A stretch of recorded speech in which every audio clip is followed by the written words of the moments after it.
પ્રકરણ 14 રૂપિયા પૈસા.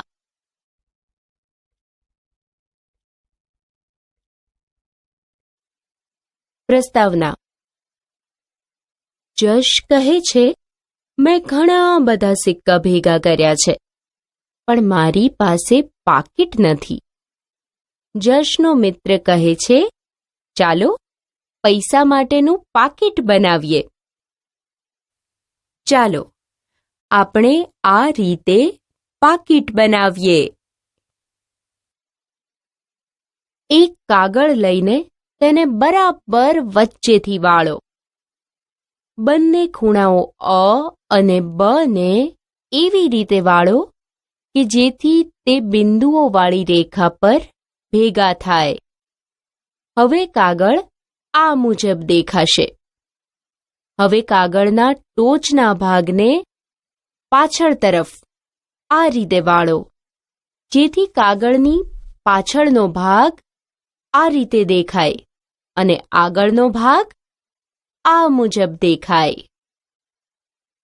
કાગળના આગળના ભાગને ઉપર રાખો અને ક ખ અને ગ ધ વાળી કિનારીને એવી રીતે વાળો જેથી તે બિંદુઓ ટપકાવાળી રેખા પર ભેગા થાય.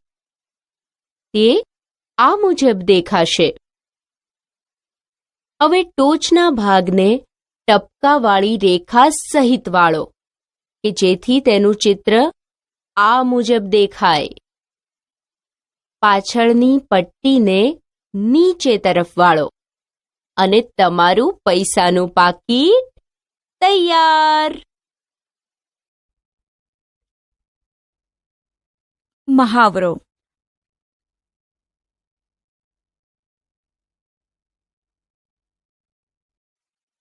પૈસાની રમત. નીચેની રકમને દર્શાવવા માટે નોટ અને સિક્કાનો ઉપયોગ કરો. 26 રૂપિયા. 26 રૂપિયા દર્શાવવા 20 રૂપિયાની એક નોટ, 5 રૂપિયાની એક નોટ અને 50 પૈસાવાળા બે સિક્કા થાય. 130 રૂપિયા દર્શાવવા માટે 100 રૂપિયાની એક નોટ, 20 રૂપિયાની એક નોટ અને 10 રૂપિયાનો એક સિક્કો. 8 રૂપિયા 50 પૈસા દર્શાવવા માટે 5 રૂપિયાની એક નોટ, 2 રૂપિયાનો, 1 રૂપિયાનો અને 50 પૈસાનો એક સિક્કો. મહાવરો.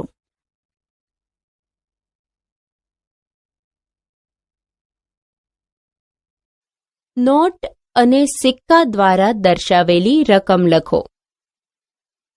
અહીં 100 રૂપિયાની એક નોટ અને 50 પૈસાના બે સિક્કા આપેલા છે. તેથી 100 વત્તા 1 બરાબર 101 રૂપિયા થાય. અહીં 20 રૂપિયાની એક નોટ, 2 રૂપિયાની 5 નોટ, 5 રૂપિયાના બે સિક્કા, 1 રૂપિયાનો એક સિક્કો અને 50 પૈસાના 7 સિક્કા આપેલા છે. 50 પૈસાના 7 સિક્કાની ગણતરી કરીએ. 50 પૈસાના બે સિક્કા એટલે 1 રૂપિયો. બીજા બે 50ના સિક્કાનો 1 રૂપિયો અને છેલ્લા બે 50 પૈસાના સિક્કાનો 1 રૂપિયો. આમ કુલ 3 રૂપિયા થાય અને છેલ્લે એક 50 પૈસાનો સિક્કો બાકી રહે. આમ 50 પૈસાના 7 સિક્કા બરાબર 3 રૂપિયા 50 પૈસા થાય. તેથી 20 વત્તા 10 વત્તા 10 વત્તા 1 વત્તા 3 વત્તા 50 પૈસા બરાબર 44 રૂપિયા 50 પૈસા. અહીં 500 રૂપિયાની એક નોટ, 100 રૂપિયાની એક નોટ, 50 રૂપિયાની એક નોટ ₹10ની એક નોટ અને 2 સિક્કા, 5ની એક નોટ અને 3 સિક્કા, 2ની એક નોટ અને 2 સિક્કા, ₹1ના 2 સિક્કા, 50 પૈસાના 7 સિક્કા. તેથી 500 વત્તા 100 વત્તા 50 વત્તા 30 વત્તા 20 વત્તા 6 વત્તા 2 વત્તા 3 વત્તા 50 પૈસા બરાબર ₹711.50. મહાવરો.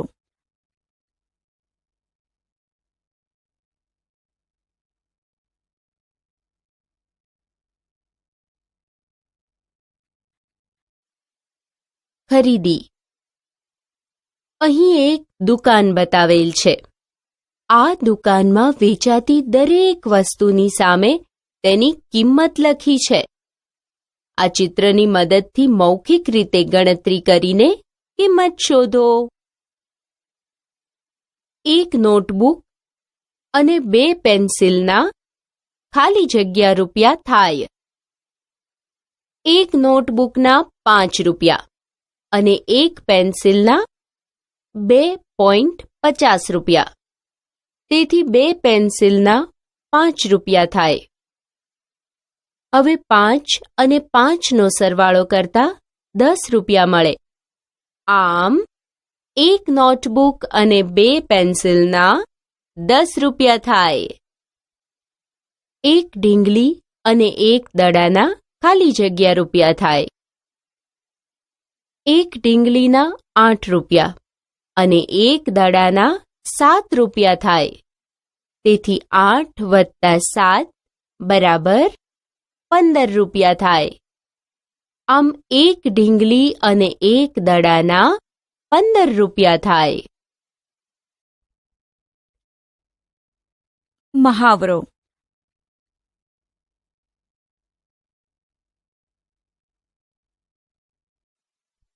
કુલ કિંમત શોધો.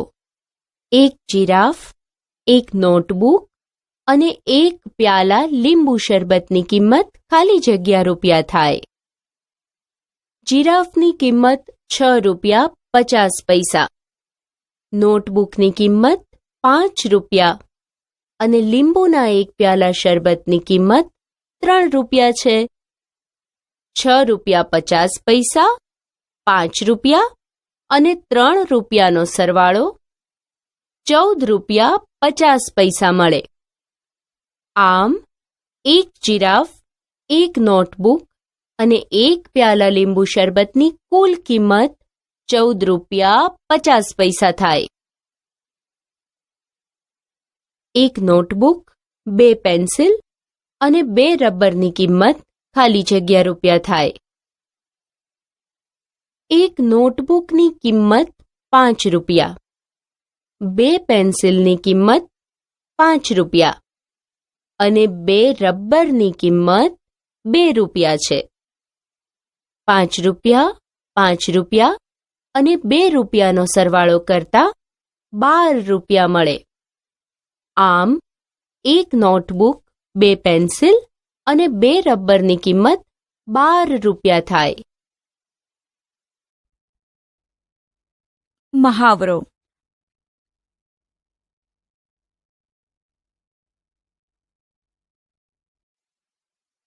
મોનુએ નીચે મુજબના બિલ બનાવ્યા છે. આપણે બિલની ચકાસણી કરી જો તેમાં ભૂલ જણાય તો તેને સુધારીશું. મોનુના પહેલા કેશ મેમોમાં 1 દડાનો ભાવ આપેલ છે. 1 પેન્સિલની કિંમત પણ આપેલ છે. પણ 1 ચોકલેટની કિંમત નથી આપેલ, જે 50 પૈસા છે. તો એ આપણે ઉમેરીશું. મોનુના બીજા નંબરના કેશ મેમોમાં 1 રમકડાની ગાડીની કિંમત નથી લખેલ. તે 15 રૂપિયા છે, જે આપણે લખીશું. હવે રૂપિયા અને પૈસાના ખાનામાંથી પૈસાના ખાનામાં જવાબ 00 છે, તો તેને સુધારી 50 પૈસા કરીશું. મોનુના ત્રીજા નંબરના કેશ મેમોમાં એક રમકડાની ગાડીના 6 રૂપિયા 50 પૈસા આપેલ છે, તે સુધારી 15 રૂપિયા કરીશું. તેથી જવાબ પણ સુધારવો પડશે, જે 21 રૂપિયા 50 પૈસાની જગ્યાએ હવે 30 રૂપિયા 50 પૈસા મળશે. નીચેના સરવાળા કરો. 55 રૂપિયા 50 પૈસા વત્તા 14 રૂપિયા 0 પૈસા. પ્રથમ પૈસાના ખાનાથી સરવાળો કરીશું, જે 50 પૈસા છે. હવે રૂપિયાના ખાનાનો સરવાળો કરીશું, જે 69 છે.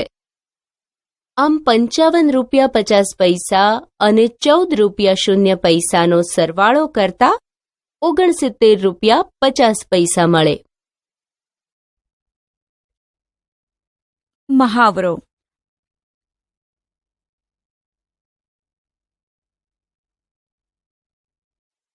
નીચેની બાદબાકી કરો. 1. 25 રૂપિયા 50 પૈસામાંથી 11 રૂપિયા 50 પૈસા બાદ કરો. પ્રથમ પૈસાના ખાનામાંથી બાદબાકી કરીશું.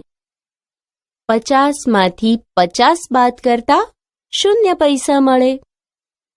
રૂપિયાના ખાનામાં 5માંથી 1 બાદ કરતા 4 તથા 2માંથી 1 બાદ કરતા 1 મળે. આમ જવાબ 14 રૂપિયા 0 પૈસા. 2. 103 રૂપિયા 50 પૈસામાંથી 62 રૂપિયા બાદ કરો.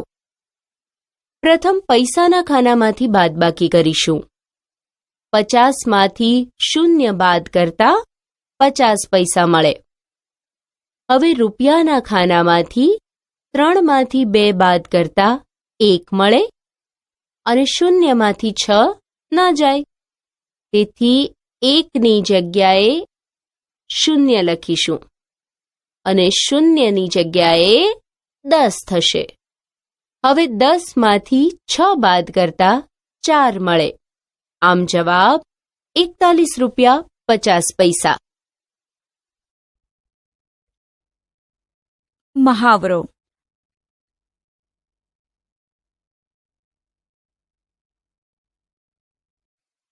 તમારી પાસે 30 રૂપિયા છે. નીચેની વસ્તુઓ ખરીદ્યા પછી તમારી પાસે કેટલા રૂપિયા વધશે? 1 દડો, 1 ઢીંગલી અને 1 જીરાફના રમકડાની કુલ કિંમત ખાલી જગ્યા રૂપિયા થાય અને વધેલી રકમ ખાલી જગ્યા રૂપિયા થાય. 1 દડાની કિંમત 7 રૂપિયા, 1 ઢીંગલીની કિંમત 8 રૂપિયા અને 1 રમકડાના જીરાફની કિંમત 6 રૂપિયા 50 પૈસા. આમ ત્રણેય વસ્તુની કુલ કિંમત 21 રૂપિયા 50 પૈસા મળે. હવે આપણે કેટલા રૂપિયા વધે તે શોધવા 30 રૂપિયામાંથી 21 રૂપિયા 50 પૈસા બાદ કરીશું. 0માંથી 5 ન જાય, તેથી 3માંથી 10 લઈશું અને 3ની જગ્યાએ 2 લખીશું. 0ની જગ્યાએ 9 અને પૈસામાંના 0ની જગ્યાએ 10 લખીશું. હવે 10માંથી 5 બાદ કરતા 5 મળે. 9માંથી 1 બાદ કરતા મળે 8 અને 2માંથી 2 બાદ કરતા 0 મળે. આમ જવાબ 8 રૂપિયા 50 પૈસા. એટલે કે વધેલી રકમ 8 રૂપિયા 50 પૈસા થાય. 3 નોટબુક, 2 પેન્સિલ અને 2 રબરની કુલ કિંમત ખાલી જગ્યા રૂપિયા થાય અને વધેલી રકમ ખાલી જગ્યા રૂપિયા થાય. 1 નોટબુકના 5 રૂપિયા માટે 3 નોટબુકના 15 રૂપિયા. 1 પેન્સિલના 2 રૂપિયા 50 પૈસા માટે 2 પેન્સિલના 5 રૂપિયા થાય. 1 રબરના 1 રૂપિયા માટે 2 રબરના 2 રૂપિયા થાય. આમ આપેલી ત્રણેય વસ્તુની કુલ કિંમત 22 રૂપિયા થાય. હવે વધેલી રકમ શોધવા 30 રૂપિયામાંથી 22 રૂપિયા બાદ કરીશું.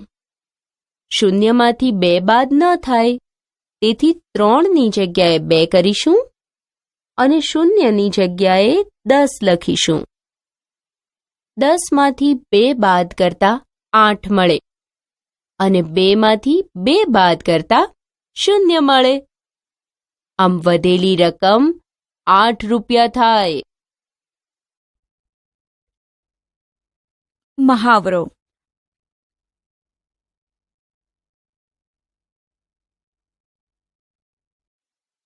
મહાવરો.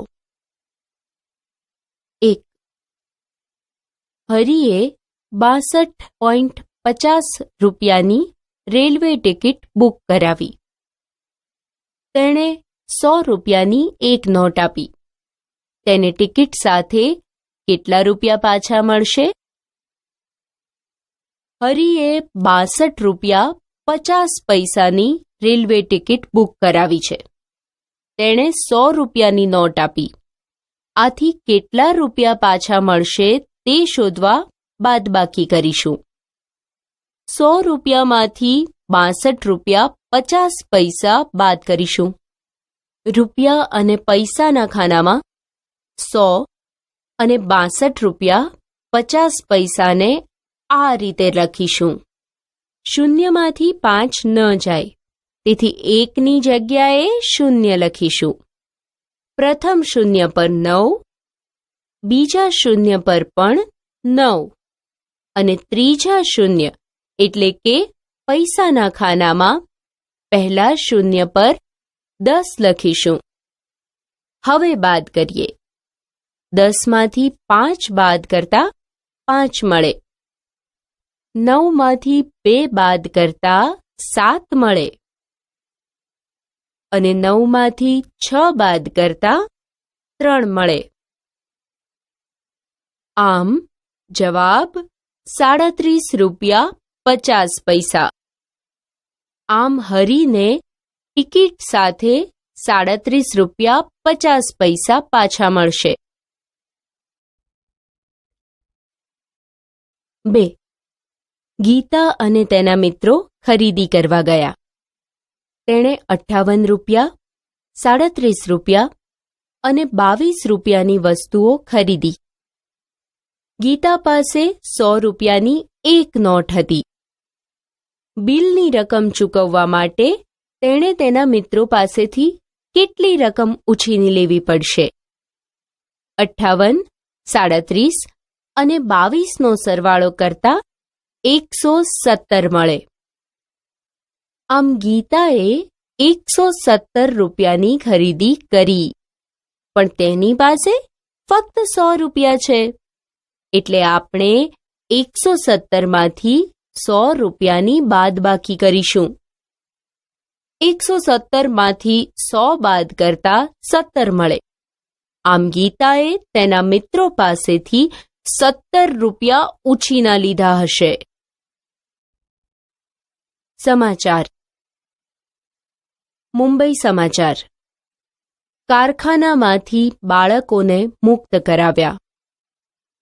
બંગડીના એક કારખાનામાંથી 10 બાળકોને આજે મુક્ત કરાવ્યા. એક પત્રકાર અને પોલીસે તેમને દુઃખી હાલતમાં જોયા. કારખાનાવાળા તેમની પાસે સખત મજૂરી કરાવતા. તે તેમને એક દિવસના ફક્ત 20 રૂપિયા આપતા હતા. બાળકો ગામમાં તેમના ઘેર જવાથી ખૂબ જ ખુશ છે. તેઓ ખાસ શાળામાં જશે, જેથી કરીને તેઓ તેમની ઉંમરના બીજા બાળકોની જેમ ભણી શકે. બાળકો પાસે કામ કરાવીને કારખાનું પૈસા બચાવવાનો પ્રયત્ન કરે છે. પોલીસ તેની સામે હવે કાર્યવાહી કરશે. ચાલો આપણે જોઈએ કે કારખાનું કેટલા પૈસા બચાવવાનો પ્રયત્ન કરી રહ્યું છે. એક પુખ્ત વયના માણસને રૂપિયા મળવા જોઈએ 85 રૂપિયા પ્રતિ દિવસ. બાળકને ચૂકવાતા રૂપિયા 20 રૂપિયા પ્રતિ દિવસ. એક માણસ દીઠ કારખાનાની બચત 85 રૂપિયા ઓછા 20 રૂપિયા બરાબર 65 રૂપિયા. પ્રતિ દિવસ 10 માણસ દીઠ કારખાનાને થતી બચત બરાબર 65 રૂપિયા ગુણ્યા 10 બરાબર 650 રૂપિયા પ્રતિ દિવસ. મહાવરો.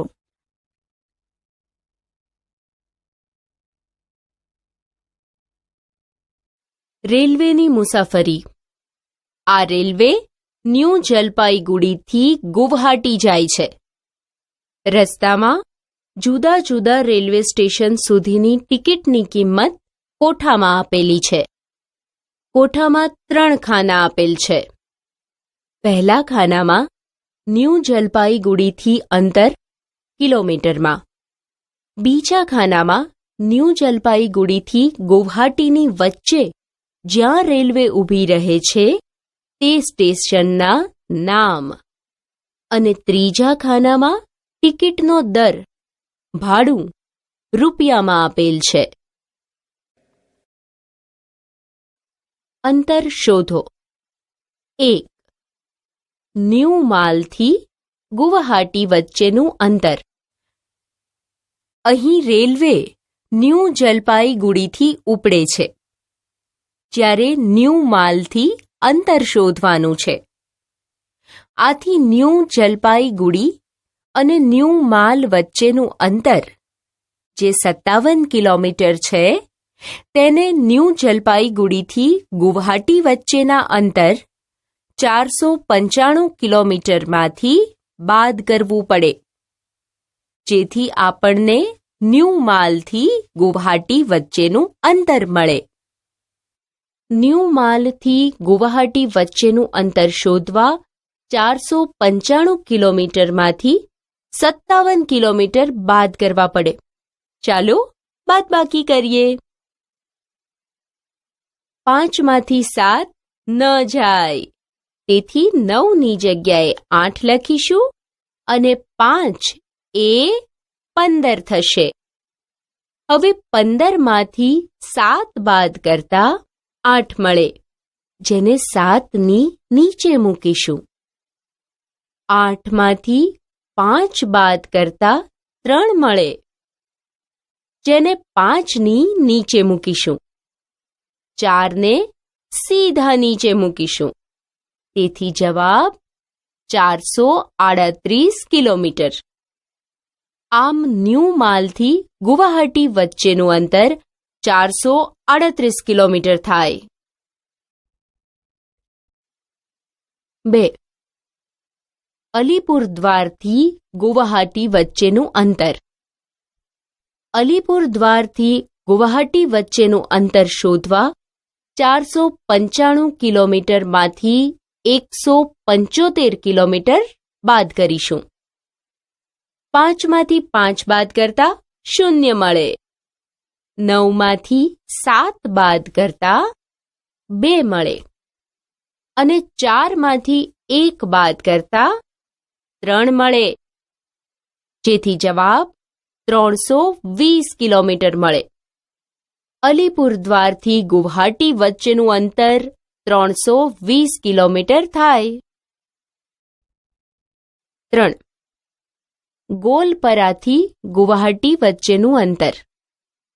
ગોલપરાથી ગુવાહાટી વચ્ચેનું અંતર શોધવા 495 કિલોમીટરમાંથી 366 કિલોમીટર બાદ કરીશું.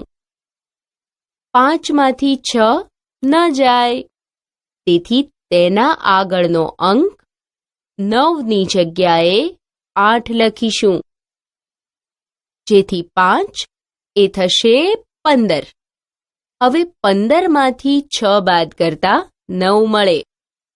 હવે 8માંથી 6 બાદ કરતા 2 મળે અને 4માંથી 3 બાદ કરતા 1 મળે, જેથી જવાબ 129 કિલોમીટર થાય. આમ ગોલપરાથી ગુવાહાટી વચ્ચેનું અંતર 129 કિલોમીટર થાય. મહાવરો.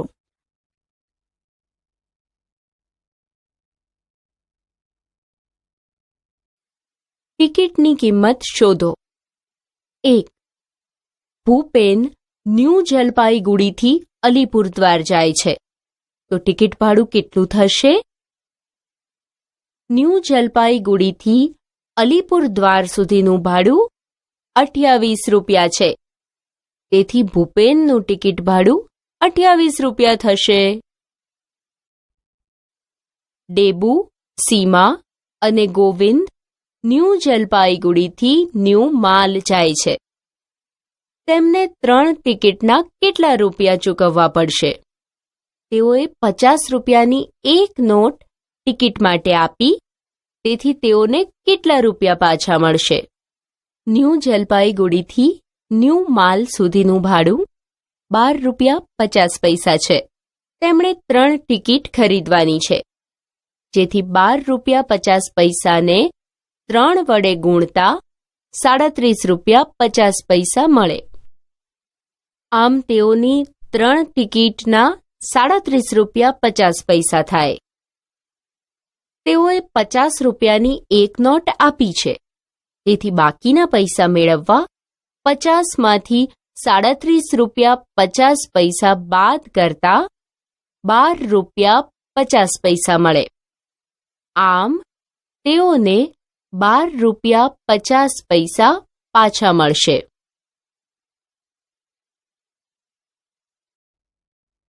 મહાવરો.